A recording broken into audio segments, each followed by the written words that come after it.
በስመ አብ ወወልድ ወመንፈስ ቅዱስ አሐዱ አምላክ አሜን። ሰላም እግዚአብሔር ምሳኹም ይኹን። ፍቁራት ኣሕዋት ኣብ ርሑቕን ቀረባን ትርከቡ ከመይ ትኾኑ ከመይ ኣለኹም? ኣሜን። ቅዱስ እግዚአብሔር ኣምላኽና ከምዚ ገይሩ ዝሓለወና ቃሉ ንኽንመሃር ዘፍቀደልና ናይ ቦታትና ኣምላኽ ዝኸበረን ዝተመስገነን ይኹን። ሎሚ ከዓ ከምቲ ልሙድ ብቓል እግዚአብሔር ክንመሃር መፂና ኣለና እሞ እግዚአብሔር ኣምላኽ ዝዛረብ አንደበት ሰምዕ ልቦና ንኹላትና ይዓድልና። ሰላመይ ሓድገልኩም ሰላመይ እውን ህበኩም ኣለኹ እቲ ኣነ ዝህበኩም ሰላም ከምቲ ዓለም ትህቦ ሰላም ኣይኮነን ዝብል ናይ ወንጌላዊ ቅዱስ ዮሃንስ ጽሑፍ ዮሃንስ ወንጌል ምዕራፍ 14 ፍቕዲ 27 ዘሎ መበገስ ቃል ጌርና ንኽንመሃር ብሓበሻ ትንመሃሮ ትምህርቲ ስለ ሰላም እዚ ቃል እዚ ጎይታናን ኣምላኽናን መድሓኒና ኢየሱስ ክርስቶስ ኣብ መዋዕለ ስብከቱ ዝተዛረቦ ቃል እዩ። ጸሓፊኡ ካብ ርግጽ ወንጌላዊ ቅዱስ ዮሃንስ እዩ። እንታይ እዩ ተቐንዲ ዕላማ ናይ ትምህርቲ? ሰላም እንታይ እዩ? ስለምንታይ ከ ሰላም ኣብ ምድሪ ዘድሊ? እዛ ነብርላ ዘለና ዓለም ሰብ ናይ ሰላም ጽምኢ ኣለዎ። ሓደ ግዜ ኣብ ሰላም ይነብር ኣለኹ እንዳበለ ሓደ ግዜ ከዓ ሰላሙ ይምንጠል እዩ። ስለዚ ብመጽሓፍ ቅዱስ መሰረት ጌርና ሰላም እንታይ እዩ ዝብል መበገሲ ክነምፅና ሓደ ሰላም ክልተ ነገር ኣሎ። ስኻ ደጋውን ውሽጣውን ሰላም ኣሎ። እቲ ደጋዊ ሰላም ድምር ውፅኢት ናይ ፃዕርኻ እዩ። ብርግጽ ወላኮ እቲ ናይ ደጋዊ ዓለም ንፅዕሮ ኣብዛ ምድሪ እዚኣ ንኽንመሃር ንኽንነብር ንኽንሰርሕ እውን ንምሃር ዝኩሉ ንገብሮ ላዕልን ታሕትን ንሱ ሓደ ዕጋበት ወይ ሓደ ሰላም ክህበና ይኽእል እዩ። እቲ ኣመናዊ ሰላም ግን እቲ ኣብ ውሽጥና ዘሎ ናይ እግዚአብሔር መንፈስ ቅዱስ ዘለዎ ቦታ እቲ ውሽጣዊ ሰላም ንብሎ እዩ ማለት እዩ። እዚ ውሽጣዊ ሰላም ከዓ ውፅኢት ካፍቲ ምሕረትን ረድኤትን ሙሉእ ዝኾነ እግዚአብሔር ይዝርከብ ማለት እዩ። ስለዚ ነዞም ውሽጣዊ ሰላምን ደጋዊ ሰላም ምስ እግዚአብሔር ብዘለካ ርክብ እዩ። እቲ ውሽጣዊ ሰላምና ምስ እግዚአብሔር ዘለና ርክብ እዩ ዝምርኮስ ማዕረኽ እንዳይና ምስ እግዚአብሔር ዕሙቕ ዝኾነ እናባብራ ኣለና ማለት እዩ። ሰላምና ዘውሕስ ቅድሚ ኩሉ ነቲ ወሃቢ ሰላም ዝኾነ እግዚአብሔር ንዑ ምስ ነቐድም እዩ። ሰላምና ኩሉ ግዜ ውሕስ ዝኸውን ነቲ ወሃቢ ሰላም ዝኾነ እግዚአብሔር ንዑ እንታይ ኣቐዲምና ውሕስ ዝኾነ ሰላም ኣብ ህይወትና ይህልወና ማለት እዩ። ካልእ ሰላም ክመጽእ ይኽእል ክርሕቕ ይኽእል እዩ። ስለዚ ሰላምና ካባና ከይርሕቑ ወይ ከዓ ካባና ከይንጠቑ ነዞም ዝተወሰኑ 7 ነጥብታት ከም ፍቓድ ኣምላኽ ክንርኢና። ቀዳማይ ሰላምና ዝሕልው ነጥብታት እንታይ እዩ? ሰላምና ዝሕልው ነጥብታት ቀዳማይ ክፋላት ኣካላትና እዩ። ክፋላት ኣካላትና ወይ ከዓ ክፋላት ስምዒት ህዋሳትና ክንብል ከለና እዚኦም እዝንና፣ ዓይንና፣ መልሓስና እቶም ናይ ህዋሳት ስምዒት እንብሎም ሓጢኣት ዝኣቱ ብኦም ስለ ዝኾኑ ማለት እዩ። ስለዚ ነዞም 5 ህዋሳት ኣካላትና ሓጢኣት ናብ ኣካላትና ንኸይኣቱ ንዖም ተዓፂናዮም ሓጢኣት ኣበናይ ከኣቱን እዩ። ሓጢኣት ኣበና ተዘይኣትዩ ከዓ እቲ ኣብ ውሽጥና ዘሎ ናይ እግዚአብሔር መንፈስ ቅዱስ ዕዮ ስለ ዝዓይ ሰላም ዝኾነ ህይወት ንመርሕ ማለት እዩ። እዝኒ ክፋላት ህዋሳትና ተርእይና ብፍላይ ከዓ እዝንና፣ ዓይንና፣ ልሳንና። እዝንና ብዙሕ ነገር እያ ትሰምዕ፣ ዘድልያን ዘየድልያን ነገራት እያ ትሰምዕ። ብፍላይ ኣብ ዝነብሮ ዘለና ዓለም መራኸቢ ብዙሓት ሓበሬታ እዩ ዘምፀልና ዝጠቕመናን ዘይጠቕመናን ማለት እዩ። ስለዚ ናይ እዝኒ ፊልተር ከድልየና እዩ።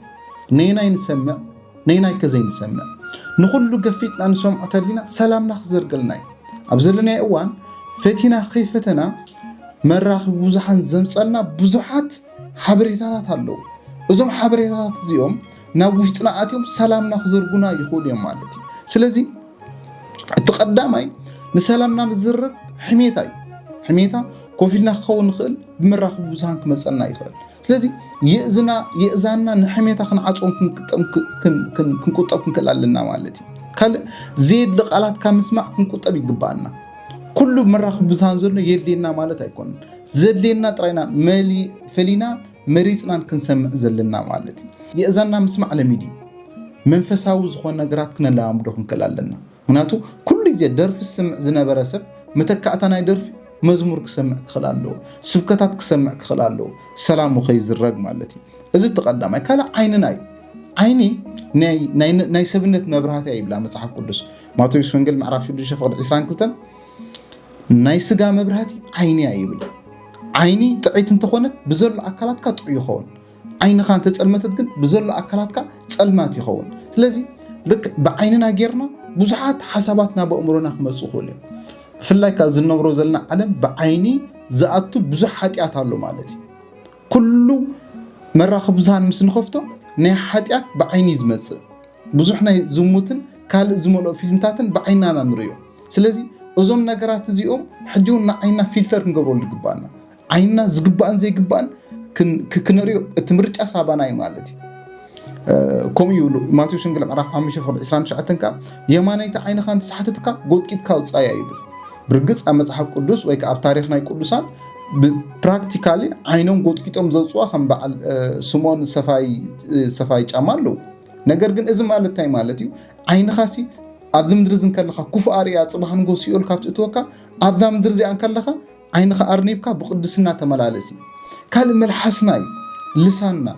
ነውፅኦም ቃላት ክንደይ መርዛማት ቃላት ኣለዉ ንሰባት ዝጎዱ ብዙሓት ቃላት ካብ ውሽጥና እዮም ዝወፁ ስለዚ መልሓስ ክልተ ስራሕ እዩ ዘለዋ ሓደ ምስትምቓር ተኻልኣይ ከዓ ምዝራብ እዩ ብዙሓት ክንዛረቦም ዘይግባአና ዘረባት ምዝራብና ኣብ ፅፍርና ዝኣተና ክንደይ ግዜ ክንዛረቦም ዘይግባአና ዘረባ ወይ ክንህብሎም ዘይግባአና ሓሳባት ተዛሪብና ክንደይ ዝተሸማቐቕና ሰባት ኣለና ስለዚ መልሓስና ምግታእ ክንላመድ ክንክእል ኣለና ዝመፀልካ ሓሳብ ትዛረቡ ማለት ኣይኮነን እንታይ ትዛረብን ብመልሓስካ ክትፈልጥ ክትክእል ኣለካ ምሳሌ ከም ይብል ምዕራፍ 10:19 ብዙሕ ዘረባ ኣብ ዘለው ኣብኡ ኣበሳ ይሳእኖን ይብል ሰብ ብዙሕ ይዛረብ ተኮይኑ ክወድቕ ይኽእል እዩ ሓጢኣት ገብር ይኽእል እዩ ስለዚ ከናፍሩ ዝገትእ ግና ለባሚ ብዝተኻእለና መጠን እቲ ንሰምዖ ብዙሕ ንዛረቦ ውሑድ ክኸውን ክኽእል ኣሎ ነብሮ ዘለና ዓለም ግን እቲ ብዙሕ ምዝራብ ጥራይ ኩሉ ተዛራባይ እምበር ሰማዕ ኣሳእሳእነሉ ግዜ ከም ምዃኑ መጠን ብዝተኻእለና ሰላምና ከይዝረግ ሓንቲ ቃል መዓልትና ደፊኣቱ ክትወጥ ትኽእል እያ ሓንቲ ቃል ብጌጋ ትብላ ፍላይ ኣብ ሓዳር ዘሎ ሰብ ኣብ ሓዳር ክንነብር ከለና ብዙሕ መፃምቲ ምጭቕጫቕ ኣሎ እዩ ክንጨቃጨቅ ከለና ሓንቲ ቃል ብጌጋ መሊቓትና መዓልትና ኣይኮነን ወርሕና ሙሉእ ዘሪጋቶ ክትቅኒ ትኽእል እያ ስለዚ ብዝተኻእለና ቃላትና ክንቁጠብ ካላትና ምስትውዓል ክንገብረሎም ይግባአና ካልእ ሰላምና ከይዝረግ ኣእምሮና ብምግዛእ ሰላምና ክነውሕስ ንኽእል ኣእምሮና ምክንያቱ ሓደ ሰብ የዒንቱን ልሳኑን እዝኑን እንተዘይ ኣርኒቡ ኣእምሮኡ ክእርንብ ኣይክእልን ምክንያቱ ኣእምሮና በዞም ክፋላት ጌርዩ እቲ ሓሳባት ዝመፀና ብምርኣይ ብምስማዕ ብምዝራብ ስለዚ ነዞም ሰለስተ ህዋሳት ኣካላትና ብግቡእ እንተተቋፂርናዮም ሰላምና ክምለስ እዩ ብኡቢልና ከዓ ንኣእምሮና ተክንገብሮና ክንቆፃፅሮና ማለት እዩ ስለዚ ኣእምሮኡ ዝቆፃፅር ሰብ ከዓ ሙሉእ ዝኾነ ሰብ ሙሉእ ዝኾነ ሰላም ኣብ ውሽጢ ኣለዎ ብዙሕ ሰብ ተሪእና ኣብ ጸሎት ቆይመ ክፅልን ከለኹ የእምሮይ ክቆፃፅሮ ይክእልን ከመይ ጌርካ ክትቆፃፅሮ ሙሉእ መዓልቲ ዘድልይን ዘየድልይን ክትሰምዕ እንዳወዓልካ ዘድልይን ዘየድልይን ክትዛረብ እንዳወዓልካ ዘድልይን ዘየድልይን ክትርኢ እንዳወዓልካ ከመይ ጌርካ ኣእምሮኻ ሰብሲብካ ናብ ጸሎት ክትነቅሕ ትኽእል ስለዚ ነዞም ክፋላት ኣካላትና ጸሎት ብዘይ ምንቃሕና ከዓ ሰላምና ክዝረግ ይኽእል እዩ እቲ ፀላእ ሰናይ ዝኾነ ዲያብሎስ ናብ ኣካላትና ኣትዩ እንታይ ክገብረና ይኽእል ሰላምና ክዘርገና ይኽእል ማለት እዩ ስለዚ ንሓሳብና ልጓም ክንገብረሉ ይግባአና ፈረስ ብዘይ ልጓም እንታይ ዝገብር ከፅድፈካ ይኽእል እዩ ንሓሳብና ከዓ ልጓም ተዘይጌርናሉ ሰላምና ክዘርግ ይኽእል እዩ ንሕና ኣብ ሓንጎልና ስልጣን ኣለና ኣብ ኣእምሮና ስልጣን ኣለና ዝመፀና ሓሳብ ክንቅበሎን ክንነፅጎን ስልጣን ኣለና ዘየድልየና ሓሳብ ብያይልና ክንነፅጎ ንኽእልና እንደልዮ ሓሳብ ከዓ ሃንጎፋይልና ክንቅበሎ ንኽእልና ስለዚ እቲ ምርጫ ኩሉ ግዜ ኣብ ኢድና እዩ ዘሎ ስለዚ ካልኣይ ኣእምሮና ክንቋፅሮ ክንክእል ኣለና ኣወንታዊ ሓሳብ ክንሓስብ ክንክእል ኣለና ኣወንታዊ ሓሳብ ክንሓስብ ይግባአና እዚ ኣሉታዊ ዝኾኑ ሓሳባት ኣለዉ እዚ ከዓ ነፍሰ ምትሓት ንምሳሌ ሰባት ኣይፈትውን እዮም ሰባት ይሓሚኑ እዮም ዘለዉ ከምዚ ክገብር ኣይነበረንን ከምዚ ክገብር ነይርኒ ኢልና ኩሉ ግዜ ኣብ ጣዕሳ ክንነብር የብልና በቃ ሓንቲ ሰዓት ጌርካ ኣለኻ ጌጋ ትኹን ቅንዕቲ ጌርካ ኣለኻ ጌጋ ተኮይና ትእርመላ ፅቡቅ ተኮይና ከዓ ዝሓሸ ፅቡቅ ገበርካ ማለት እዩ ስለዚ ኣወንታዊ ዝኾነ ሓሳብ ክንሓስብ ይግባአና ሰላምና ኣሉታዊ ሓሳብ ንሓስብ ተኮይና ሰላምና ክዝረግ ይኽእል እዩ ማለት እዩ ካልእ ከዓ እቲ ሰላምና ዝዘርግ ኣብቲ ልዕሊ የእምሮና ፍልጠት መኽዘን ናይ ፍልጠት ኣእምሮ እዩ ንኣእምሮና ربح حزي بالفلتة نمر أتخينا سلامنا خزرق غير نحنا كم كريستيان متن بفلاي لكلون قدامنا تنكسر عزق بقنا اتي سلا أملاخه وزخونا نقراتن بزعبو فلتة كنعبي زق بقنا هارو قدس بولس قدامي كورنثوس انتا يبل أنا دم أما أكلكم كله يبل بزي يسوع كريستوس نسخة اتسقله انت زي كوينو بزعب حار النجر كم زي فلت مدب كويلو ስለዚህ نحن كم كريستيان متن ترأس ما زخونا كريستوس بزعبو أخل زخونا أفلط أخلونا يخل እዮ እምሮና ብዘሎን ዘየሎን ፍልጠት መዲና ኣብ ክንወጽ ዘይንኽእል ከቢድ ጭንቀት ከይንሸማ ማለት እዩ ሰላም ኣብ ውሽጥና እዩ ዘሎ ሰላም ኣብ ደገ የለን ማንም ሰብ ሰላም ካብ ደገ ክረኽቦ ይኽእል ሰላም ዝርከብ ካብ ውሽጥና እዩ ማለት እዩ ገነት ትርከቡ እኮ ጎይታ ኸም ኢሉ ሓቂ ጎይታ ገነት ኣብ ማእከልኩም እያ ዘላ ኢሉ ኣብ ውሽጥና እዩ ዘሎ ሰላም ገነት ኣብ ውሽጥና እዩ ዘሎ ሰብ ገነታዊ ኣነባብራ ዝነብር ኣብ ውሽጢ እዩ ለዚ ብዝተኻእልና መጠን ገነታዊ ኣነባብራ ንምንባር ንላመድ ሰላምና وحس كون قال كل بحيل إخبار كخولي أذن درزيا زي كأل نجريلا كدبل كأل نجر بعقمنا زي كنا بكرسوس بتحيل زباني بكرسوس نخلو يخولي يوم كرس باولوس الذي بكرسوس كله كم زلنا كله كم نخل أمينا تردينا سلامنا وحسن خول بكرسوس كنكالس ناتو لومي خاف سلام كتنبر تخل لومي أتمع التخل تانات كلوميات صباح عيد فلتاني أخس لازم بستخالك أب سلام كتنبر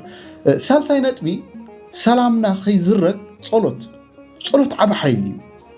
صلوت قدس باولوس كوميب كيف هتحكم تصلي حدا كريستيان كل جزء هيوت أب صلوت مزنبر ملء زخنا وحس زخنا سلام يركب مالتي صلوت مالت مس إجزابير مزرب مالتي نت سماين مدرز فترة إجزابير مس مقلال مالتي لك كنتي مس فتاوي قدس لك تعلنه مغا بزح تصور زفخسك مس إجزابير كتزارب كله اتني بحق سلام يملسك مالتي صلوت مالت مس إجزابير مقلال مالتي نفتاوي خا جزي يبقى تعلن كله بزح نجري خا بخا زقلل فلابز نبرو زلنا علم سب زاربو سينو أكبي تنكتي زنبر زا حتى خي كفلنا بناتا كل جزء أفدقي كفت زخنا بناتا علنا زخل إجزابير علنا مالتي ስለዚህ ጸሎት ምስ አምላኽ ንዘራረበሉ ሽግርና አምላኽ ንነግረሉ ድልድል ወይ መሳገሪ ስለዚህ ስለ ገዛ ርእስና ስለ ካልኦት ስለ ዓለም ስለ ብዙሕ ነገር ከም ክርስቲያን ክንጽል ግዴታ አለና ማለት ነው በዚህ መንገድ ዝብልና እቲ ሰላምና ውሑስ ይኾነና እትራብ ዓይነት ብቃል አምላኽ መምላይ ኩሉ ጊዜ ሓነሰብ ብቃል አምላኽ ሙሉእ ትኾይኑ ሙሉእ ሰላም አለው ሰላሙ አይናወጽን ጎይታ ኸም ይሉ ዓለም ትህቦ ሰላም አለው السلام زين زعرف سلام يكون مليشو زي جنة مليشو تصفى زغرط مليشو كاب سلمات ناب سلمات كاب زخفة ناب زبأس زو سد أمبر عرفت زوهب سلام يكون عرفت زوهب سلام دن اتناي كروسوس سلامي إزغا قال أملاخ بمسمع زركب سلامي لبا أملاخ داويت أما زمر حادخم يبل التوم قال كاز سوم يبل كمتا عوسن واحد ستخلت أم يبل اتا عوسن واحد ستخلت أم كل جزء مس عم ببتيا قصرا كل جزء مس أقوله عم بغي سلزي بقال أملاخ زملاء سبكا نتحقو ليتم معلت زمر مرسب ما نمسب ماتيو زين ما نمسب ماتيو كحدوجو زيك السلام عليه عالم تتناوصت قداي يكون زين نقانق نايكروس السلام أو وشت الله مالتي لبا أملاخ داويت أما زمر 210 شعتن فقد 250 تايبل قالكا نأجري مبرهاتي من قديهم برهاني يخو قال إخبار مسنملء من قدنا برهان خلنا من قدنا برهان تقوين لنا سلامنا وحس كوين لنا له مالتي إخبار قاسي زقلني يبلين قبل شخاي وعلني باللبا أملاخ داوود فلذي إخبار أملاخ زختمات كينكم أي حد جوكم من إلى الناي قدس باولوس أب إسر بيت كله ملء سلام الله نيرو سلامنتاي مغنيات بكروسوس ملء سلازنبرة بفلتتنا كروسوس ملء سلازنبرة قدسان أب كبير زخون مكرا حاو خضربين كله ملء سلام نيروم سلامنتاي نتي وهاب سلام زخون كروسوس بقالو سلستملؤ مالتي لأن إحنا بقال أملاك كنملء إنكلنا ملء زخون سلام ما نمسب زي النقانقو ديابلوس متي خاوشتنا زي وصلو سلام أوشتنا يتكل سلامنتاي قال أملاك مسنمل 3 دقائق من أسيات أبوتن حاو خضربين كله ملء سلام نيروم سلامنتاي بقال أملاك ملؤات سلزنبرو نبي ناس لتا مركب أبتي بحري أفتي كرسنا عسان كله أفتح عسنا باري أب كبدون كله ملؤ سلام نيرو سلام تاي بفلتة أملاخ ملؤ سلزنا برا الذي ما نمسب بفلتة أملاخ ملؤ زخون سب ملؤ سلام زهلو معسن سلام تاي نتيرنا التي ني أملاخ فلتة أوشتو مزملي قال تثبيتنا كاب سبات انتخوينو تثبيتنا كاب جزار أسنا انتخوينو انت يزخون سلامنا كل جزء قدلو يزخون مالتي سلامنا ملؤ كخون انتخوينو كل جزء تثبيتنا كابتي فتارينا زخونه إجزابير خون كخيل على مالتي قال فقري تحمشين نتبنا فقري سلامنا ملء زخون عفقر مسنبري بفقر ملؤات مسنخون فقري ملؤ ما عدت بسلام كل حلفان ترينا فقر مأسرنا كلي فقر مالت انتي مالتي قدس باولوس بعزيز زدنق مجلسي أب كرامة كورنثوس معرف 10 قولي صولو فقر عقاليا زيناتاي تدلنا اي تستحفرنيا يلو بزعبا فقر سفح مجلص يهبنا له بفقر زنبر سب كل جيب سلام يزنبر بفقر زنبر سب مخنياتو مسمان نمسب صلي يبلون سبات ولا كنت تصلؤو سبات ولا كنت عمصو نتم سبات بفقر يزريهم ስለዚህ ፍቅር ዘሎ ሰብ ኩሉ ግዜ ሰላም አሎ ማለት ፍሕሹ ሙኻን ፍሕሹ ዝብል ሰብ ኩሉ ግዜ ውሽጣው ሰላም አሎ እዚ ከዓ ብክርስቶስ ዝርከብ ብማንም ዘይርከብ ማለት እዩ ስለዚህ ናይ ሰባት ሽግራት ምክፋል ናይ ሰባት ሽግራት ጽኢልካ ምስማ እዚ ኩሉ ሰላም ይህብ ማለት እዩ ካል ዘረበኻ ምረጽ ኣቀዲምና ከም ዝበልና መልሓስ ልሳን ብዙሕ ግዜ ብልሳንና ብዙሕ ወዲቕናና ብዙሕ ዋጋ ከፊልናና ብልሳንና ብስተኻልና መጠን ዘረበና ክምርጽ ይግባአና ሓንቲ ቃል መዓልትኻ ባላሻ ክትውዕል ትኽእል እያ ሓንቲ ጥዕምቲ ቃል ንበዓልቲ ቤትካ ደስ ኢልዋ ተሓጒሳ ክትውዕል ትኽእል እያ ሓንቲ ጥዕምቲ ቃል ንበዓል ቤትኪ ደስ ኢልዎ ተሓጒሱ ከም ዝውዕል ክትገብሮ ትኽእል እያ ሓንቲ ቃልካ መዓልቱ ዘርኢ ኩሉ ክትውዕል ትኽእል ስለዚ ኩላ ፍላይ ደቂ ኣንስትዮ ቃላትክን ኣዝኽን ምረጻ ማለት እዩ ሓዳር ምስ ገበርካ ብዙሕ ጨቕጨቕ ኣሎ ብሓዳር ስለዚ ከም ገሌልካ ቃል ሞሊቓትካ ንበዓል ቤትካ ዘጉህ ቃል ተዛሪብካ ወድኻ ኸም ብዙሕ ግዜ ወዲ ፀዋሪ ስቕ ዝብል ኣምላ ደቂ ኣንስትዮ ኣሕዋት ኣብ ዝኸይ ትኽርያ ግን ብዙሕ ግዜ ወዲ ስቕ በሃላ እዩ ጓልያ ብዙሕ ግዜ ትዛረብ ከም ገሌል ተዛሪቡ ገለ ጌጋ ቃል እንተ ኣውፅኡ ከዓ ብዙሕ ነገራት ክባላሹ ይኽእል ደቂ ተባዕትዮ ብርግጽ እቲ ቃላትና ክንመርጽ ይግባአና ኩላትና ማለት እዩ ንሰባት ዝሕጉስ ቃላት ምጥቃም ቀልጢፍካ ይቕረይታ ምባልካ ብዝተኻለካ መጠን እንተ በዲልካ ቀልጢፍካ ይቕረይታ ክትሓትት ትክእል ኣለካ ምክንያቱ ብዛዕባ ምክንያቱ ንስኻ ሰላም ክህልወካና እንደሊ ዘለና ሙሉእ ሰላም ክህልወካ እንተ በዲልካ ቀልጢፍካ ይቕረይታ ንምባል ወላ ሓንቲ ክትስከፍን ክትሓፍር የብልን ይብልካ ብዛዕባ ቅረይታ ካልእ መዓልቲ ብሰፊሕ ክንመሃርና ግን ብሕፅር ዝበለ ኣብ ዝበድልካ እዋን ቀልጢፍካ ቅረይታ ክትሓፍር ኣለካ ሰባት ዘይክቕበሉካ ይኽእሉ እዮም ጉዳይካ ይኮነን ንስኻ ብዝተኻለካ መጠን ንስኻ ግን ነቲ ናትካ ይቕረይታ ሰባት ዘይክቕበሉ ይኽእሉ እዮም ብዝተኻለካ መጠን ንስለ ገዛ ርእስኻ ሰላም ክትብል ንስኻ ግን ነቶም ሰባት ኬድካ ይቕረይታ ግበረሎም ማለት እዩ ዝገበርካ ጌርካ ሰባት ብኣኻ ዘይሕጉሱ ክኽእሉ እዮም ንስኻ ግና ናብቲ ናቶም ባይታ ይትውረድ ማለት እዩ ዝገበርካ ተገበርካ ዘይትሕጉሶም ሰባት ኣለዉ እንቲኻ ሞ ክትገብር ከምኡ ትባህር እዮም ንዖም ክትሕጉስ ብዙሕ ኣይትፅዓር ማለት እዩ ንስኻ ብዝተኻለካ ግና ነቲ ክትብሎ ትደሊ ብኹን ኣባህላ ክትብሎ ትክእል ኣለካ ነቲ ክትብሎ ዝደለኻ ነገር ብኹን ኣባህላ በሉ እዚ ኩሉ ጌርካ ኣለዎ ዘይሕጎስ ሰባት ክህሉ ስለ ዝኽእሉ ብዛዕባ ሰባት ብዙሕ ኣይትጨነቑ ናይ መወዳእታ ነጥብና ሰላምና ንኸይንዝረግ ዝኽሉ መጎተና ስለዚ ብዘለካ ምሕጓስ بزلنا محقوس كن لامر كن كلالنا انتي تزلنا ابينا بزح ነገር አለን አቂ ሞባይል ዘይብሉ ሰብ የለም ሞባይል ስለዘለና ናንር ዘለና ላፕቶፕ ዘይብሉ ሰብ የለም ጫማ ዘይብሉ ሰብ የለም ክዳን ዘይብሉ ሰብ የለም ፍላይ ነብሩ ዘለና ዓለም ምዕራባ ዓለም ፍላይ እዚ ናይ ዕለታው መናባብሩስ ካብ ወጪናስ ካልና እንደልዘልና ስለዚህ ብዙሕ ነገር አለና ብዙሕ ሰብ ብዙሕ ነገር አለው ግን ብዙሕ ነገር እንዳሃለው እንከሎ ከን ዘይብሉ ኮይኑ ዝነብር ብዙሕ ሰብ አለው እሰብዚ ጽባህን ጎ ወላ ብዙሕ ነገር እንተሃሊዎ ሰላም አይኮልዎኒ ሰላም ብነገራት አይኮና ሰላም ከፍታ ዘላትካ ትጅመር ማለት ከፍታ ዘላትካ ዕጉብ ኩንካ ክትነብር ትክላለካ ነይና ዕድመኻ ብዙሕ ፋሕተር ተብትብለሉ ለዛ ሓፂር ዕድመ ተራእዩ ሹ ከም ዝብል ንፋስ ዕድመ ሒዝካሲ ብዙሕ ሓለኽለኻ ይትብል ስለዚ ብዘለካ ሕጉስ ክትከውን ትላለካ እዚ ነብሮ ዘለና ዓለም ዘለና ዘመን ኣበርቲካ ናይ ምፅዓይ ሰብ ሙሉእ መዓልቲ ላዕልን ታሕትን ይኽብል ንሓጎስ ንኽደሊ ናብሩ ንኽመልእ ሙሉእ መዓልቱ ስራሕ ይዝውዕል ጽቡቕ ይኹሉ ነገር ግን ብዝተኻእልና መጠን ብዘለና እንታ ክንገብር ክላልና ሕጉሳት ክንከውን ክላልና ምክንያቱ ካብቲ ኣብ ኢድና ዘየሎ ኣብ ኢድና ዘሎ ይበዝሕ ምክንያቱ ኣብ ኢድና ብዙሕ ነገር ስለ ዘሎ ማለት እዩ ስለዚ ካብዛ ጫውጫውታ ዝመልኣ ዓለም ካብዛ ውድድር ዝመልኣ ዓለም ካብዛ ኣነይ ነፍዕ ኣነይ ሓይሽ ዝመልኣ ዓለም ወፂና ኣብ ገዛ ርእስና ክንነብር በቲ ዘለና ነገር ዕጉባትን ሕጉሳትን ከና ንክንነብር حدراي سلازي حسأتي سلامنا ملؤ كخون إجزار نفس قدس نخلاتنا إذا كفنا إجزار عملنا الله عند جمرنا أجمر سفت سمنا كرمز جنان نقول سمي خنو سلهم سلسة معكمني إجزار عملنا فتقولوا صلوا سين اسمعكم يعني